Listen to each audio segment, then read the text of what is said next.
Maintenant, on va laisser la parole à Madame Sabine Granier. Bonjour à tous.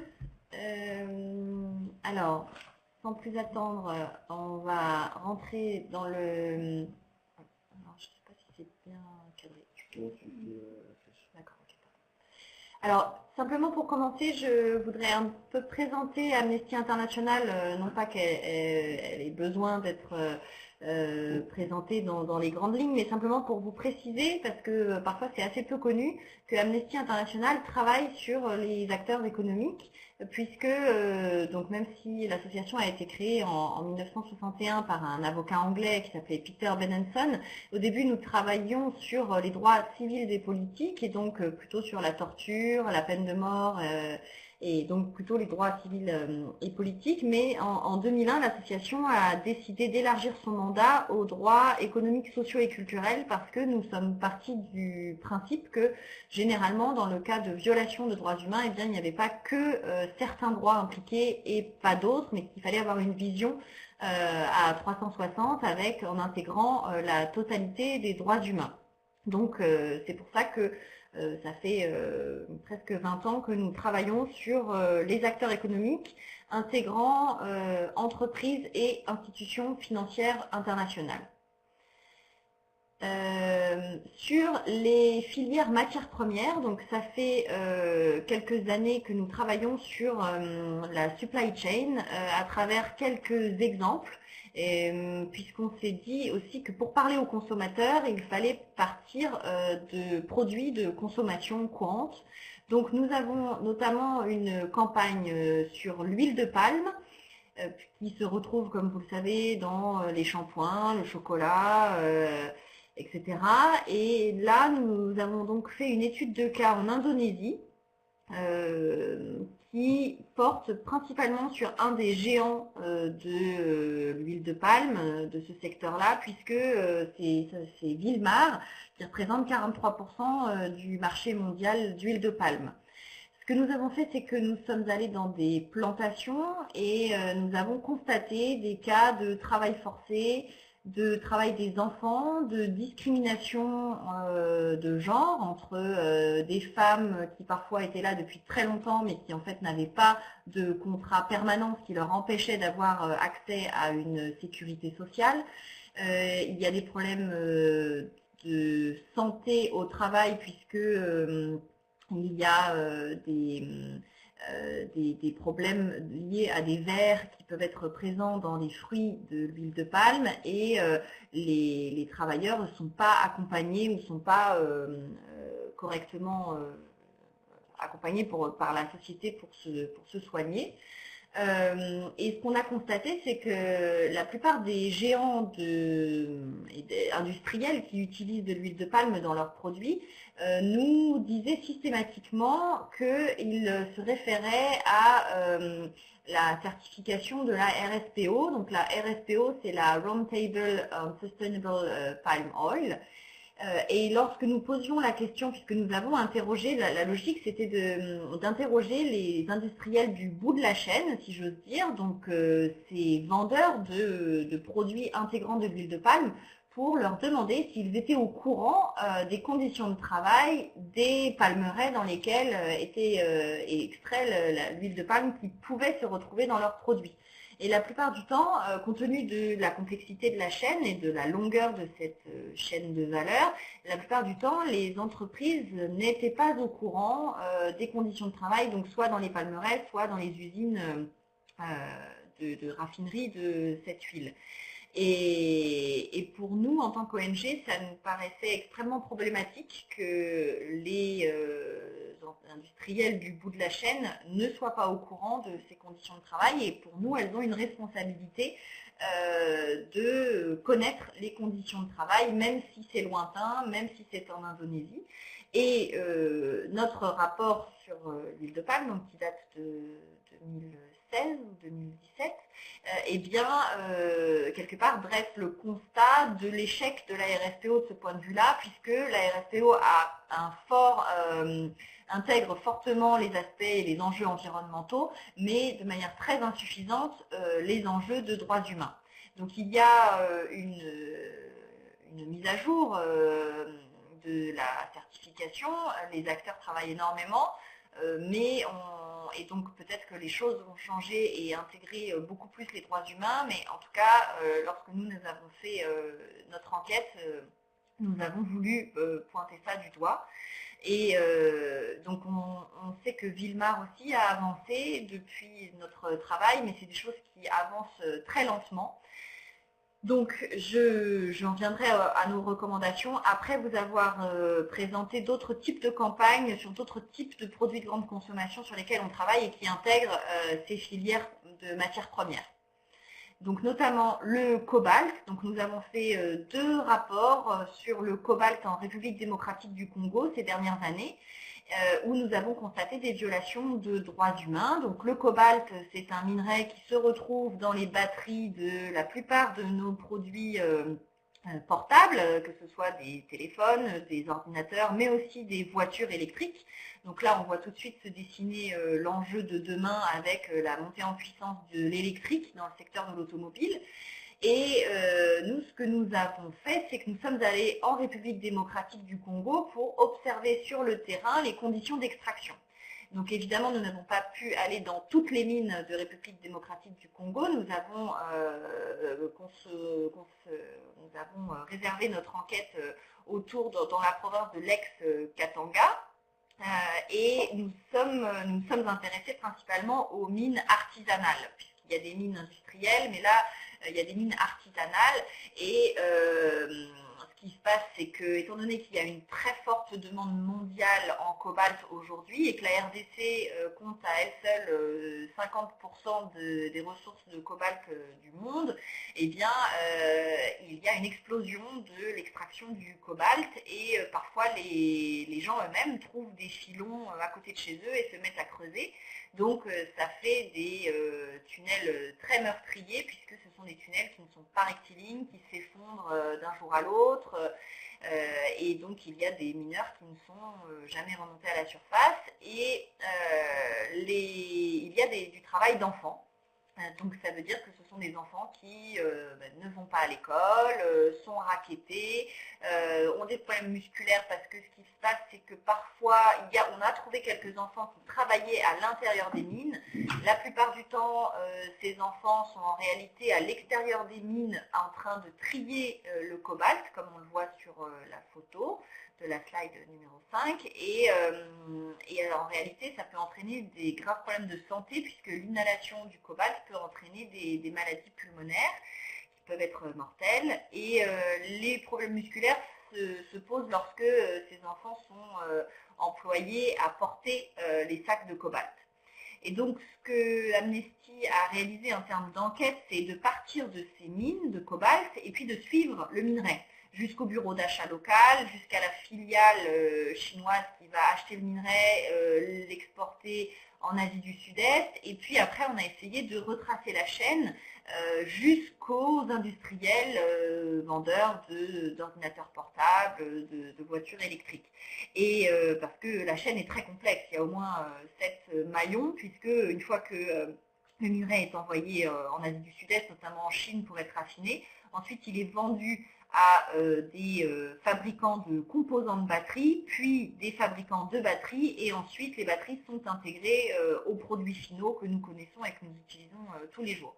Et on a utilisé la même logique que pour l'huile de palme, c'est-à-dire qu'on a interrogé ces industriels du bout de la chaîne, Apple, Microsoft, Renault, etc., pour leur demander comment ils s'assuraient que il n'y avait pas de problème de violation de droits humains dans leur chaîne de valeur. Et lorsqu'on a posé la question, eh bien, les réponses ont été décevantes. La plupart ne savaient pas. Soit il y avait des enquêtes en cours, soit ils n'avaient même pas commencé à se poser la question. Et depuis qu'on a fait notre rapport, les industriels se sont organisés, ont quand même commencé à s'organiser pour au moins obtenir des réponses. Et nous, ce qu'on demandait à minima, c'était le respect des recommandations de l'OCDE, et donc qui dit que un industriel du bout de la chaîne doit à minima se renseigner auprès du raffineur et affineur de cobalt pour lui demander à lui s'il a connaissance des conditions d'extraction du cobalt. Donc des progrès ont été faits depuis maintenant un peu plus d'1 an qu'on a publié notre 2e rapport, mais une fois encore, les choses mettent beaucoup de temps à changer. Un autre exemple, 2 autres exemples très rapidement, pour vous dire aussi qu'on travaille sur les minerais du sang et pour préciser que le cobalt ne fait pas partie des minerais du sang, puisque les minerais du sang sont une expression utilisée depuis le début des années 2000, notamment au niveau international, les Nations Unies, parce que ce sont certains minerais qui ont été identifiés comme pouvant impliquer des groupes armés, des mafias autour des mines. Et donc ce sont l'étain, le tantal, le tungstène et l'or. Et là, sur ce sujet-là, Amnesty a beaucoup travaillé à l'adoption du règlement européen sur les minerais et les zones de conflit. Et puis les diamants aussi, c'est un sujet sur lequel Amnesty travaille depuis de nombreuses années. Une des dernières publications portait sur la République centrafricaine et mettait en cause le processus de Kimberley et son inefficacité. Alors, les ODD, est-ce que les filières responsables sont un bon outil pour responsabiliser et pour contribuer aux ODD? Très certainement, je vais y venir. Alors là, j'ai essayé d'indiquer que les ODD qui portaient spécifiquement sur la chaîne de valeur et le devoir de vigilance, donc il y a l'ODD 8, notamment sur le travail décent et la croissance économique, l'ODD 12 sur la consommation et la production responsable, l'ODD 16 sur la paix, la justice et les institutions efficaces. Alors, mais pour Amnesty, notre position est la suivante. Donc les filières responsables, et si les entrepreneurs et industriels s'organisent pour avoir des filières les plus responsables possibles, c'est une excellente chose. La difficulté pour nous, c'est que comme nous, on travaille sur les violations, on n'a pas de visibilité nécessairement sur les industriels qui seraient responsables et les filières qui seraient responsables. Nous, on pointe du doigt les filières qui sont malheureusement irresponsables et c'est pour ça que notre solution préconisée est de passer par la législation et les cadres contraignants qui permettraient d'avoir des filières responsables de manière plus large et que toutes les filières soient responsables, hein, si on vise une utopie, afin de contribuer aux ODD. C'est plutôt comme ça qu'on le prend. Et puis, on est aussi du coup assez critique du point de vue des ODD eux-mêmes, puisque on estime que donc c'est un outil extrêmement nécessaire, mais que dans la mesure où ce ne sont pas des instruments contraignants, eh bien, nous ne sommes pas convaincus de l'efficacité de ce type d'objectif posé à un niveau mondial. Donc c'est un peu synthétique comme position et bien sûr on pourra y revenir dans les questions. Mais c'est pour ça que j'indique dans mes slides que en termes de recommandations et de positionnement, c'est pour ça qu'Amnesty appelle à adopter et mettre en œuvre des législations contraignantes pour encadrer l'activité des entreprises en matière de respect des droits humains au niveau national et international. Et c'est pour ça que notamment Amnesty France a beaucoup œuvré pour l'adoption de la loi française sur le devoir de vigilance. Et cette loi est intéressante, mais là aussi, en termes de filière responsable, en fait, elle peut entraîner une dynamique d'amélioration dans les secteurs, mais évidemment, on le sait, cette loi ne porte que sur certaines multinationales, avec un seuil qui est quand même très élevé, puisque ça porte sur 5000 employés ça concerne les entreprises qui ont 5000 employés lorsqu'elles ont leur siège en France et puis 10 000 employés lorsque le siège est à l'international et qu'elles consolident entre la filiale française et les filiales de la filiale française, qu'elles consolident 10 000 employés, donc c'est un seuil assez élevé. Et puis, ça ne concerne que les filiales directes et indirectes, les sous-traitants et les fournisseurs et les acteurs avec lesquels la société entretient une relation commerciale établie. Donc en réalité, ça ne va pas très loin dans la chaîne de valeur et cette loi ne permet pas de responsabiliser les acteurs pour les conditions de travail dans les mines. C'est bien trop loin dans la chaîne de valeur. Mais en tout cas, c'est un bon début et c'est pour ça que nous voulons travailler au déploiement de ce type de législation au niveau européen et puis à travers un traité international sur les entreprises et les droits humains. Très bien, merci beaucoup. Donc on va passer aux questions. Merci beaucoup pour toutes les questions qui ont déjà été posées. Donc il y a d'abord peut-être une petite précision sur le processus de Kimberley. Si vous pourriez en dire un peu plus. Oui, alors le processus de Kimberley a été adopté dans les débuts des années 2000, 2003. C'est un système de certification qui porte sur les minerais du sang et qui oblige certains États où ont été identifiés des risques d'accaparement de mines par des groupes armés. Eh bien, ça oblige les acteurs de la filière à obtenir un certificat du processus de Kimberley. D'accord, très bien. Merci beaucoup. Donc là, vous parliez en conclusion de la loi sur le devoir de vigilance. Donc plusieurs questions ont été posées à ce propos. Combien d'entreprises sont concernées concrètement et donc vous aviez plutôt une analyse insuffisante des exigences demandées par la loi. Qu'est-ce qu'on pourrait demander de plus aux entreprises concrètement pour aller plus loin, pour aller au-delà de cette loi? Alors, combien d'entreprises sont concernées? Nous n'avons pas de chiffres exacts puisque nous n'avons pas de liste des entreprises soumises à la loi. Et c'est d'ailleurs, cela fait partie des demandes que nous formulons au gouvernement, et notamment au ministère de l'économie et des finances, de nous fournir cette liste. Mais en ayant quand même travaillé la question, en fait, on serait autour de 300 entreprises en France. Et qu'est-ce qu'on pourrait demander de plus aux entreprises? Alors nous, ce qu'on demande de plus, c'est plutôt à l'État de renforcer la loi et d'abaisser les seuils. Une des demandes que nous avions au tout début de ce travail sur cette loi, c'est aussi d'inverser la charge de la preuve. Alors, pour les non-juristes, qu'est-ce que ça veut dire inverser la charge de la preuve? Et nous, ce qu'on a constaté dans tous les cas que nous avons étudiés sur cette question entreprise et droits humains, c'est qu'il est souvent très difficile pour les victimes d'obtenir justice et notamment il est très difficile pour elles d'arriver à prouver les liens entre des filiales ou plutôt des sous-traitants et des fournisseurs très très éloignés dans la chaîne de valeur. Il est difficile de prouver leur lien avec la société de donneuse d'ordre.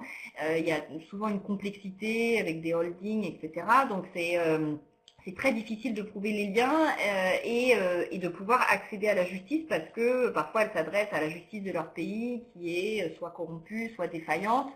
Et les lois des pays dans lesquels peuvent avoir lieu ces violations sont parfois très insuffisantes.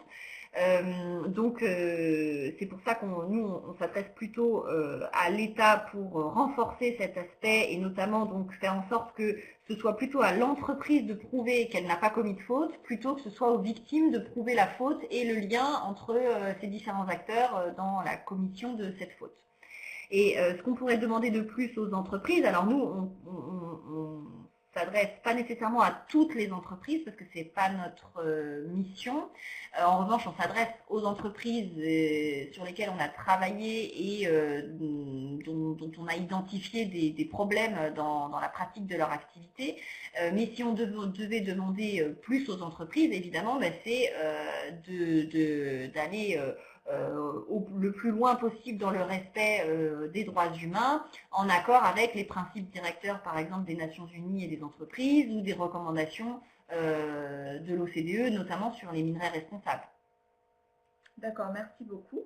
Une petite dernière question avant de vous reposer une question aux deux intervenants. Toujours sur cette loi de devoir de vigilance, Donc il y a des négociations au niveau international qui pourraient prendre en compte donc, la loi française.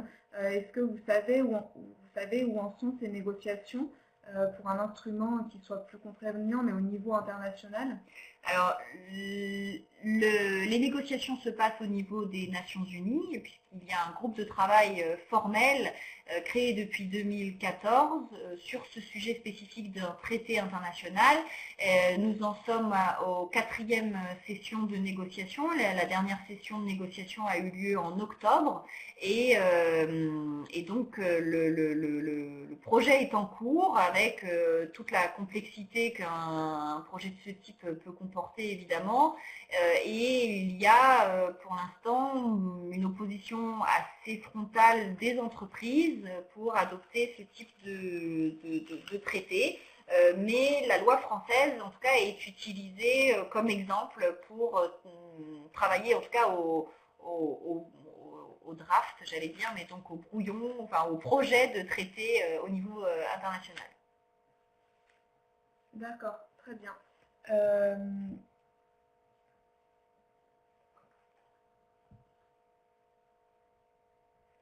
Donc il y a un commentaire qui sera en charge de rédiger le traité.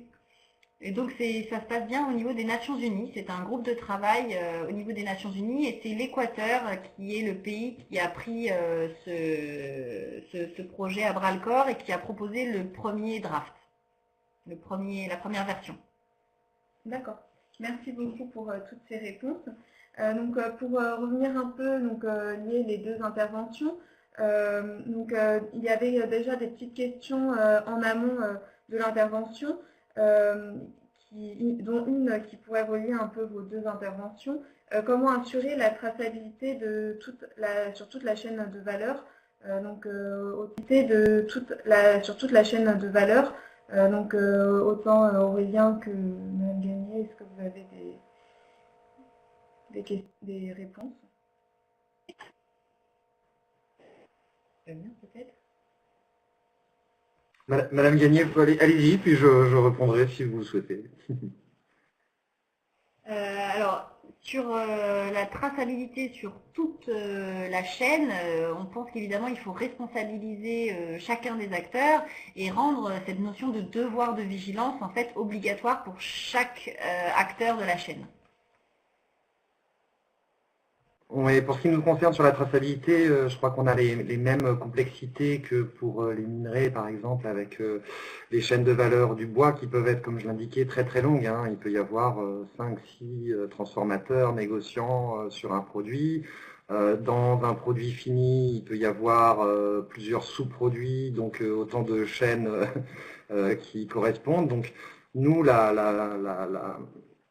ce qu'on a mis en place, c'est encore une fois, c'est ce certificat chaîne de contrôle où il va y avoir un contrôle dans l'usine, chez le négociant, pour s'assurer que ce qu'il a acheté certifié FSC, quand il le vend, ce soit bien effectivement du certifié FSC.